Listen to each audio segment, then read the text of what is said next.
దేశానికి స్వతంత్రం వచ్చిన తర్వాత వికలాంగులకు హక్కులు లేవు. 1947 తర్వాత రాజ్యాంగం ఉంది, అందరికీ చట్టాలు ఉన్నాయి. వికలాంగుల కోసం ప్రత్యేక హక్కుల చట్టం లేదు.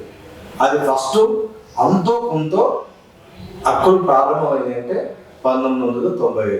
దానికి ఎన్నో రకాల ఉద్యమాలు జరిగినాయి. అది నేను లోతుగా పోదలుచుకోలేదు, ఎందుకంటే అది ఒక పెద్ద స్టోరీ.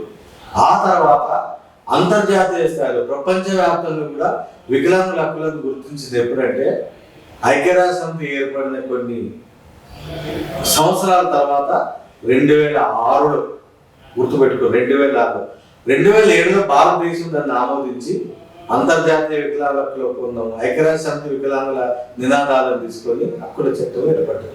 అంటే వికలాంగుల హక్కులు దశాబ్దాల తర్వాత చట్టాలు వచ్చినా మనకు మళ్ళీ దశాబ్దాలైనా అందుతుంది.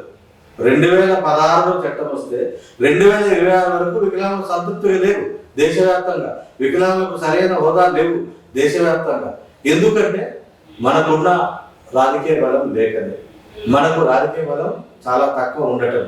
అందుకే వికలాంగులు రాజకీయంగా ఎదగాలని కాంగ్రెస్ ఇచ్చిన మేనిఫెస్టోలో స్థానిక సంస్థల్లో వికలాంగులకు అవకాశం ఇస్తామని చెప్పారు. చేయమని అడుగుతున్నాం.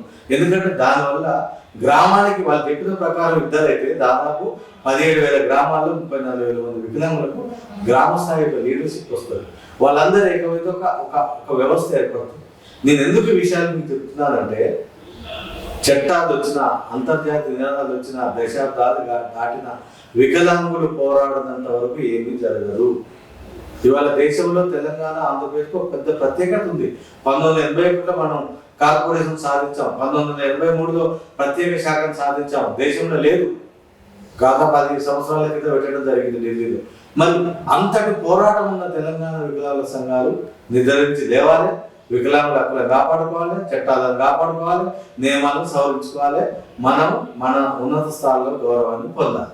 అందరికి నమస్కారం.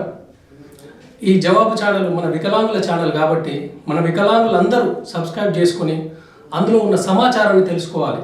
మన ప్రాబ్లమ్స్ కానీ మన ఎలా సాల్వ్ చేయాలనేది అన్నీ మనకు డీటెయిల్గా ఉంటాయి. కాబట్టి జవాబు ఛానల్ని అందరూ సబ్స్క్రైబ్ చేసుకోండి, గంట సింబల్ నొక్కండి.